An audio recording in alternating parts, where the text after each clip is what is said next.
weeks off and do a little best of. And, of course, our music stuff still very available in the Bahia Toyota Audio Vault. If you want to hear the David Bowie or the Billy Joel, or you came in the middle of one of the Nils Lofgren pieces, or Kevin Cronin or Meat Loaf or anything else that was out there, go check it out. Throw me a little feedback. I've loved getting the emails and the stories and the rock and roll pictures. Some girls have sent me some hairspray pictures from Hammerjacks. I do appreciate that. Nasty at WNST.net finds me, of course, in Twitter and Facebook and LinkedIn and Snapchat and Instagram and all that good stuff. All right, there are pictures of this guy and his beautiful daughter on my Facebook page from last year on the 4th of July. I must say, this year when the Orioles were wearing those goofy red, white, and blue things out at Dodger Stadium, I did think of the hot dogs, the great Asian food, the ice-cold beer, the ice cream, the Cracker Jack, and all the fun that I had last year with this guy who is a Fox Sports radio host, and he joins us from time to time. He is the Swollen Dome on Twitter. We welcome the defending champion, the man, the myth, the legend, Mike Harmon, back on WNST. What's up, Harmon? How's life in Los Angeles? What is going on? Getting myself reacclimated to this, regular schedule thing. I dipped away from the country for a couple of weeks and spent a week going around the islands and the Viking villages of Sweden. So what? Back into Whoa. Yeah, No. We got to, before we get anything sports here, so I want to read to you what the headline says on Facebook Live right now on YouTube. It says, Mike Harmon of Fox Sports Radio and Nestor discuss whatever the heck they feel like discussing. And so that's what the headline says on Facebook right now. So I was supposed to be in Stockholm last weekend. My wife and I were doing Stockholm, Paris, Rome, Cologne, Germany to meet her donor. We were going to end in Amsterdam on Wednesday. We wound up doing none of it. So I have fjord envy right now. So I need to hear about Stockholm, man. Well, you're thinking about it. That coincides with a lot of Bruce Springsteen dates, as I recall seeing posters around. Did you go to Gothenburg to see him? Did you do that? No, I did not get to do that. I was back before he hit. I think he's hitting Stockholm in just a couple days' time. But no, the big thing they were advertising for was at one of the amusement parks. They have a little amphitheater inside, and Lionel Richie's coming to town. Oh, that's big. See, we were supposed to see Lionel Richie in Rome on Thursday night and Springsteen on Saturday night in Rome. We obviously didn't do either one. Now I got to take my old lady to Vegas to see Lionel Richie because it's the only place he plays, which is perfect for him. Lionel Richie should be singing all night long somewhere within 40 feet of the Strip. That's my opinion. That is absolutely true. It'll continue to sell out because, the campy old stuff still sells. It still plays. But it was pretty cool. We went on a little there's boat ride only one love. Oh, I'm sorry. I'm just getting into my... I thought you were going to be dancing. Just getting my Lionel going. Once, twice, three times a sports radio host. There he is. Sorry. That's right. You want the soulful Lionel Richie as opposed to the dancing in sequence. But, no, we did... I like it all. I celebrate the whole catalog. A day in Copenhagen, followed by a couple of days in Paris, followed by a week going up and down Sweden. Dude, were you there when Brexit happened or no? We were after that. We enjoyed the benefit of some favorable exchange rates. Well, the day that happened, my buddy literally was sitting in Leeds, and he was heading to Wimbledon, and he texted me that morning. He's like, dude, this is going to save me a fortune on Wimbledon tickets. Yeah, it worked. And it did. And 2 days later, he's standing on center court, taking pictures and putting them up and sending them over to me, and I'm like, half price, man, half price, right? Well, every time you can find a bonus. Now, obviously, it's got 2 years to figure out the political ramifications and whether that actually comes to fruition. But in the interim, while you got a little bit of a better exchange rate, you start thinking about your travel plans. But, we spent some time with my wife's family is in Sweden, a couple of her aunts, so some time with their families, and they showed us around. I got a nice day at the ABBA Museum. Oh! That, including a bit where you get to be the fifth member of ABBA. So, what song did you sing? What song did you do? Knowing Me, Knowing You. I see you as a Fernando guy. You are in Los Angeles. Unfortunately, they did not have that as one of the choices when you were on the stage. You had Dancing Queen or Mamma Mia, and my 10-year-old Ellie, who you met at the wonderful baseball game a year ago, she chose Dancing Queen. So there will be video evidence of me singing Dancing. Yes. Yeah, that would be a good time, Dancing, man. Not so much. I'm trying to show off my calves. Well, you did have a little rock and roll mixed in. I did my rock and roll last week. But Harmon, it has now come time that, we need to talk about sports, I guess, right? Okay. Just a little bit, All right? Filibuster long enough. Just a little bit. Look, you're in an NBA place out in L.A. Mike Harmon, a Swollen Dome from Twitter, on Twitter, and from Fox Sports Radio joining us here. The Durant thing is fascinating, right? Because, I'm close with Leon's family. Obviously, we would want the Wizards to become as relevant as possible. Kevin loves his mama. His mom is here. His family's here. His friends are here. What the hell happened? Like, he didn't even consider coming to play for the Wizards. And now I know why. You know what? That I can't urinate on him at all. He wants to win. And you know what? He's already got $100 million in the bank. He's about to put another couple $100 million in the bank. He wants to win. And you know what? I like that. I don't have any problem with an athlete who decides I want to win when they get their opportunity to cash in and go sign and play with the Cleveland Browns or some other, he could have gone to the Lakers and tried to, resurrect that thing. But no, he went where he can win, and I have no problem with that. Yeah, I think you got a couple of things at play. Number one, when we talk about money, guys making a ton, going to make another nice Brinks truck full this year, and he'll be able to continue to rack up cash there. The bigger deal that he has, look, as long as they keep selling shoes at a decent rate, he'll have that secondary income, and you add a couple of rings. We know that when you start talking the legacy, the history of the game, we start counting guys by rings. We celebrate those that maybe didn't get their chance, whether they were in the Jordan era or whatever might have befallen them, but they're not looked at quite the same way. I mean, how quickly did Karl Malone get dispatched in the Tim Duncan discussion as Duncan announces his retirement? It just became a very quick, he was good, but goodbye. And a lot of it had to do with the fact that he wasn't holding any jewelry other than an Olympic medal when it was all said and done. So for Durant, I can't begrudge the guy to the fact that he wants to win. There's some underlying things that you start thinking about of he and Steph Curry, do they want to be the guy? Durant bristled at the Mr. Unreliable headline and kind of froze out a little bit at the Oklahoma City writers and certainly had some contentious moments during the playoffs. And remember, his mom got all upset, the real MVP, during that whole headline thing. So perhaps doesn't want the mantle of being that first guy. And for Golden State, they lose, and Steph Curry with his injury history and the way he kind of wilted under the pressure as they got through the playoffs, played some pretty poor games, had one or two really good games, and otherwise was average at best, and certainly a defensive liability. Maybe they decided they needed to go forward and fortify things with him. And with the injury histories, both he and Durant, you're basically getting your insurance cards. I know a lot of people had issue with it, saying, well, the power teams, this stinks, I hate the Super Friends, whatever else. Like, go back and look at NBA history. 20 of the teams never sniff the finals or have a chance of hoisting a trophy. On the whiteboard each year, you write down 6 names of teams that you think can compete. And if you get a 7th, you feel surprised. It's like a nice extra bonus present that fell behind. It really is kind of crazy how popular the league is when it's such a rigged league to something. You know what I mean? Literally, it's as rigged as the World Cup when Portugal is playing Liechtenstein. You know what I mean? Like, literally, it's become that over the last quarter of a century. This isn't something new. Baseball really had to fight through that, Harmon. I mean, it took baseball a long time to shake that Yankee-Red Sox thing, a decade where it was them and everybody else, and the league has nothing else to pimp on Christmas other than the Warriors right now. It's David and Goliath. The Warriors will beat up, your Bulls or somebody on Christmas Day, right? Right. Well, and that's the other thing is that having a villain is a good thing, right? The worst thing we have for baseball right now is that the Yankees don't matter. They're a 4th place team in the AL East. Yeah, how do you hate on the Cubs unless you're a White Sox fan, right? I mean, literally, right? I went and watched the White Sox yesterday, and I had no voice by the end. I was screaming and hateful as they scored 1 run in a weekend series against the woeful Angels. But on the larger scale, you want a villain, right? You guys want the Yankees to stink because they're in the division and you hate them. No, I want them to stink because we're playing them this week. Well, right, but from a national level, we want them to be somewhat relevant. So that way they're either really bad, right? If they're awful, you laugh at it and say, they're paying $300 million for this, and people can get their cheap laughs. Or on the other side, they're so good, look at the $300 million bought this team, and look how it's performing, and it's an unfair, and it's a weighted league, and all of that. And right now, they're just a high-spending team that's right in the middle.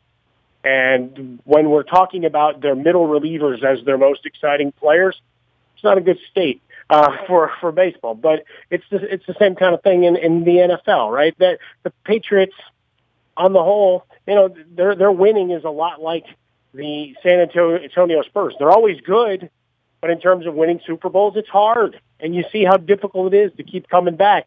But they're always at least in the conversation, which is why they're hated and why things that nobody bothered to prove scientifically become such a big deal. Well, the thing about Golden State is, just print the playoff tickets for the middle of April next year, and we'll see how they do. I mean, they're not going to win 76 games this year, right? I mean, they're going to win 60 games. They're going to have some nights off. They're certainly going to coast a little bit in February, March, and April because they're going to earn the right to do that, and they're not going to be chasing this silly, we had the most wins ever but lost Game 7 somehow, right?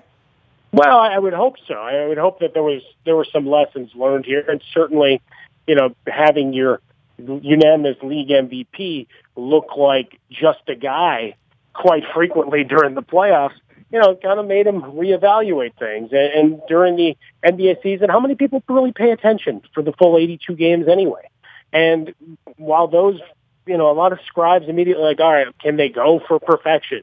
Are they definitely the team that they're like 2 to 3 odds in Vegas right now? How many things can go wrong? Look at the Draymond Green headline of a week ago, right? And they get dismissed, but it shows. Well, how many things went wrong for the Warriors, in Oklahoma City and early in this series when Curry got hurt and Draymond Green not being able to play in Game 5? I mean, there were a lot of screwy things that ended with that parade in Cleveland. If they don't burn it down this week, I'll be shocked out there. But at least they had a parade before, it falls into the lake, I guess, right? Well, and that's just it. There's a lot of unforeseen circumstances, and that's why we keep watching games. Otherwise, we just play them out on our, old school rebooted Sega Genesis and go from there. So it's made it interesting, and it became, the fact that Durant came out and just said, look, we're the villain. People are going to hate me. Just matter-of-factly. It's like, good. Embrace the villain role. We'll see how that weighs on you over the course of a season, because we saw certainly during the playoffs, there started to be the backlash. People were starting to get tired of the celebration and the swagger up and down the court and kind of humiliating some of the foes and kind of rub it into their faces. There's a point where people start a bit of a backlash. We love to build things up and then rip it down as fast as we can. Yeah, the Warriors were like cute and warm and fuzzy 2 years ago. I remember when the Patriots were warm and fuzzy 15 years ago. Patriot Pat, and you never won before, and right. and now Belichick and Brady will wear the black hats into eternity everywhere outside of their little 5-state region where everybody speaks funny and eats chowder.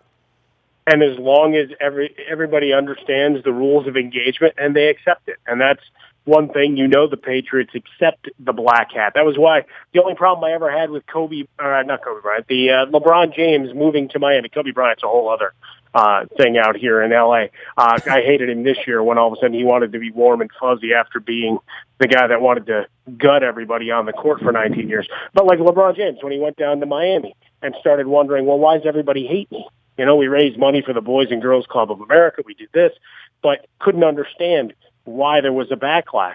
If he would have just embraced his villainy, that would have been the greatest heel turn of all time. That's better than any NWO or anything else that they ever scripted. What really would have done it is if he would have gotten black chalk. There would have been a black chalk, like that, or just a color, maybe red.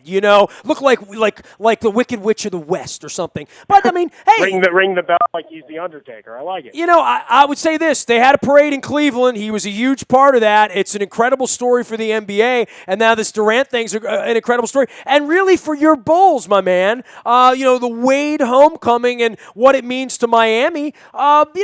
Pretty momentous offseason for the NBA, where I don't think a lot of people expected a lot of things to happen. I think everyone expected Durant to go back to Oklahoma City and maybe Horford, and I know that the Celtics were going to do a little of this and that. I don't think anybody saw this Dwayne Wade thing coming.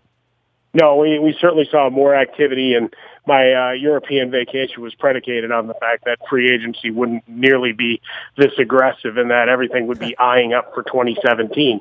Not that it won't, but certainly, Wade, Horford, all the names you mentioned, just a cavalcade of stars moving around, and I had no place to do it. I finally started calling into my show from a balcony in Stockholm via Skype It's like, Perfect. why are you calling again? You're on vacation. I'm like, I want to talk. Let's go.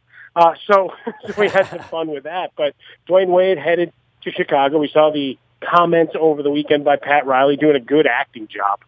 Oh, I wish I'd been involved. And I was waiting for a guy with a violin to start playing behind him as he was selling this. Oh, we really should have done more for Dwayne. You didn't want Dwayne because you think Dwayne's knees are done and you're looking to rebuild and looking in the East. It'll only take a year or two, particularly with the big money available to sign players next year. Miami still being a destination. The other question they have is the one that can't be answered right now is, do you get Chris Bosh back? Because if you don't, now all of a sudden that Whiteside, et cetera, you got a huge turnover and a rebuilding process in place. With Wade headed to Chicago, they're interesting. But what are they, a 4 or 5 seed, maybe with a little bit of upside if everybody stays healthy, which I don't know that given that configuration that they can, nor do I think they have enough rebounders to really be dangerous when it's all said and done. He is and Michael Harmon. Rajon Rondo sticks around, buddy. Right on. Which Rajon Rondo? He played well for a year and kept himself in check. Does he go after Fred Hoiberg and destroy it? Michael Harmon is the Swollen Dome on Twitter as well as Fox Sports Radio. You can follow his journey on Twitter, and thousands do. We are getting up on this trading deadline, man, and I know we've mixed a rock and roll and Sweden and ABBA into this thing, but I got to talk some Orioles while they're up at Yankee Stadium. The first place Baltimore Orioles. Every time I say that, I got to put that in there, at least as long as it's going on. I'm not, Debbie Downer about the Orioles being a first-place team, but I am very cognizant of what the Red Sox represent, what the deal last week with Pomerantz represents. I don't know what the Blue Jays are going to do. I mean, I don't know what they have up their sleeve the next 2 weeks, but I don't think Dan Duquette has a blockbuster up his sleeve. I could be wrong. Maybe he can involve a hitter to bring in a pitcher. I don't know. It would have to get incredibly creative, but if you gave me $1 right now and said who's going to win the American League East, I would put it on the Red Sox. Well, good couple of aggressive moves. It'll be interesting to see exactly how Pomerantz goes from pitching at Petco Park against some light hitting. They're solid teams, the Dodgers, the Giants, but they aren't exactly, the 27 Yankees running around. AL East, much different going through those batting orders. So we'll see if the success he's had early here in 2016 translates. But at least they're being aggressive, making moves, and still battling to try to get better. One of the things we always see is rumored trades left and right, and then, well, it all falls apart and nothing really happens. So we're wishing, wanting, hoping for those big deals, much like the NBA free agency. Hopefully that we have a few more in the offing. I would love to see another arm show up in Baltimore. That's the team that, if you look at the national surveys, everybody's circling them and the Texas Rangers as teams to drift back into the pack a little bit as you go forward. But certainly some early heroics and the emergence of Mr. Shoop help keep things pretty interesting as we go. I mean, you guys have six hitters in double-digit home runs and Weeders one away. I mean, you're on pace for some remarkable things if this holds up. And if Trumbo can hit 287 for an entire season, the people here in Los Angeles will be losing their minds. I must have heard his name come up 40 times in the game I attended Sunday between the White Sox and Angels of how hateful they were that he was no longer a member of that squad. Well, I mean, you talk about Scope. I mean, Scope's been the big guy that's really emerged this year, along with Trumbo, who may or may not be here. The one thing I think as an Oriole fan that I look at with the Red Sox and the Blue Jays is their level of urgency with what's about to happen with Ortiz being gone and where the Red Sox have been. I'm not saying it's not urgent for the Orioles, but the Orioles do have Machado and Scope and Davis and Tillman, and maybe at some point some pitching, but they need to spend money on pitching when it comes down to it. They need to buy some arms that are real front of the rotation guys, not this Gallardo, Ubaldo, Jimenez nonsense. And for that, and for the offseason where they didn't make their pitching better, and now with a gun held to their head in first place barely, where they know they're going to need more pitching, I don't think Dylan Bundy's going to be the answer. And more than that, I don't think they have anything in the minor league organization that is going to make, the White Sox deal him Chris Sale or something, right? No, White Sox aren't getting Sale on the market. Of all the things that could happen, I mean, you might see James Shields kick back out the door, who's actually had he's had 5 good starts in a row, 2.6 ERA, 2-2 record, and the velocity's been pretty solid. Unfortunately, the White Sox can't hit, so it magnifies any issues that you have. You have Jose Abreu with his negative WAR on the year. I love the fact that I mispronounced my man's name and he's scope. But, hey, are you leading the charge to bring Ozzie Guillen back to the South Side? No, well, I have been leading the charge to see Robin Ventura dismissed, and I've offered to pack the boxes on a number of occasions. There just doesn't seem to be any fire around there. He was a hell of a hitter, though. Well, he had a good run. He certainly and he was a good third baseman for a good long time before the injuries started piling up. And like a boxer, he could take a punch. Yes, he certainly. Got to point that out. I have to point that out. Well, you know what? If he decides to go on the circuit, he can make a lot of money signing the second half of that picture, because certainly Nolan Ryan has made a mint of that over the years. But with Ozzie Guillen, Reinsdorf is nothing if not a loyal man, and Ozzie's always been loyal to him. So I think they needed a break. I wouldn't be surprised to see him potentially back in the mix and recycled to try to change the way that clubhouse is, because right now way too quiet. But I think that's the hardest thing, is to deal with Pomeranz. How many more guys are actually of quality in starting pitching to be on the market? You're looking at a lot of fourth and fifth guys that are being rumored to be on the move. I mean, unless something crazy happens and Chris Archer gets dealt because he's having a miserable season, there's not a whole lot more. And they're not 4s and 5s. They're 4s and 5s with ERAs of 4s and 5s. And Ivan Nova and Nate Eovaldi. I mean, if the Orioles went out and got one of those guys, I'd say, well, just give Mike Wright the ball, for crying out loud. Let Tyler Wilson pitch. Let Dylan Bundy throw 55 pitches or whatever. Well, that's just it. It becomes a question of, if we're going to bring those guys in, all you're doing is wishing and hoping that they get through 5 innings, and then you're looking to really tax your middle relief. And so by September, those guys' arms are dragging. So, I swear to God, Jamie Moyer could come back right now and start every 5th day for the Orioles, and it would be an improvement. Well, I was laughing yesterday watching Jared Weaver pitch against the White Sox, a guy who's always pitched well against the White Sox, and he's a free agent after the year, so he's one of the names that might be out there. There was a stretch where I believe it was 6 of 8 pitches were under 75 miles an hour. He was just playing with all his junk. They were so big and far ahead of the White Sox that it really became kind of funny.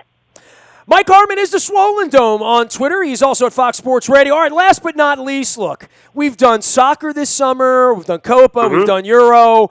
We've had the 4th of July come and go now. I did some rock and roll stuff. You did some ABBA. But we all know we're all buying time until, the whistle blows and the pads come. Next week, the NFL, that, runs all of our lives. Is certainly for you, it's a different world out there in L.A., right? I mean, I guess you do national radio. I know your daughter probably – how much swag do you have in your house that has the Rams on it right now? Did your daughter get a hat or a shirt or anything, or no? As of now, I don't think she's got anything. I don't think really? we've gone to any of these events where they've doled them out just yet. Every street corner had Ram stuff out there, man. But I'm not paying $30 for a T-shirt. Get the non-licensed stuff. It's L.A., right? I mean, there's got to be a corner where that happens. What I had yesterday? I had the worst of all worlds, right? I grew up in the south side of Chicago. I'm there. I've got my old school, road Harold Baines jersey on, and I'm hanging. I very rarely will wear jerseys, but when it comes to Baines and the White Sox in town, I'm there. Is that the black and white one? Wait, which one? When you say the old Harold Baines, like White Sox, dude, that could be the Bill Melton red pinstripe. That could be the Aparicio powder blue. No, not quite that far back. We're just talking the road grays that are still in vogue right now. Oh, they just say Chicago in the black script. Yeah, you got it. That's kind of boring. Later on this month, they are giving away replicas of those 77 ones with the collars. So the Chet Lemon. I call that the Chet Lemon era. Is that right? Yeah, the Chet Lemon, Wade Nordhagen. The Tom Paciorek area, right? Right. Well, there you go. Bring back a little Tommy P while you're at it. I'm trying. So what you're looking at is we're sitting there, and Albert Pujols is up. He's already hit a 2-run homer. I turn to the guys behind me. We're having a nice baseball conversation. One of them's a guy out from Chicago, season ticket holder, who's just grumbling in his chair because he's watched them get shut out 2 days in a row. And, well, we started looking at club records and all these other things of what we were about to witness. And as Pujols crouches down, I'm like, he's now daring him to pitch inside. This idiot's going to fall for it. Next pitch, 2-run homer. Boom. This is Pujols again. So he hits 2-run homers yesterday. Okay, my 8-year-old daughter stands up, and I look at her and I go, okay, it's okay to applaud greatness. Right now he's got 577 on the career. He's 6 away from McGuire on the all-time list, all of this stuff. And she goes, no, Dad, I'm cheering my team. I'm like, that was harder than any blow from a Batman arch villain. I mean, that was just, it ruined my day right there. Well, by the way, which is your favorite White Sox jersey? I'm looking at the Tom Paciorek right now. The sort of Lamar Hoyt 83 red, white, blue SOX in the middle. That's kind of an interesting look. I always hated that team because we beat them. The whole Ron Kittle era, right? Well, that's a good friend. You ever want to have a great baseball conversation? Find Kittle. Really? I'll get you in touch with him. He's funny as hell. I want to tell him this. I have him tell the story about the beer on his head over in Section 10 of Memorial Stadium in '83 playoffs. Well, there you go. That'll be quality because he may curse at you. But no, I can edit it out. It's great. Yeah, he's a lot of fun. We ran into him Super Bowl week and sat and chatted for quite a while. He happened to be up in the Bay Area. But that being said, the '83 team just holds back a lot of great memories because I'm playing Little League at that point, and let's just say I had the body frame of Greg Luzinski. Yeah, there's a little bull factor happening there for you. I would agree with that. Yeah, so, baby bull, and, back then when you were mad at your manager, what'd you do? You started playing with your batting stance and emulating your heroes. So that's kind of what I did. All right, man. Well, I Googled Ron Kittle beer Baltimore, and it all kind of popped up. But there's also some weird picture of Walter Matthau drinking a beer in the dugout in Bad News Bears. So I just figured I'd bring that up because we have random conversations here, don't we? That's what we do. You gotta. Eventually, it circles back in and goes down the drain back towards sports. But in the internet, it swirls around a lot of worlds. Oh, look, you and I are not going to have a conversation that does not include the NFL for the next 7 or 8 months. So I'll let you go and get you off to your Rams fandom with your daughter out there, and we'll see you soon, man. It's always great catching up. I'm glad you're doing well. I'm glad you had so much fun in Europe, man.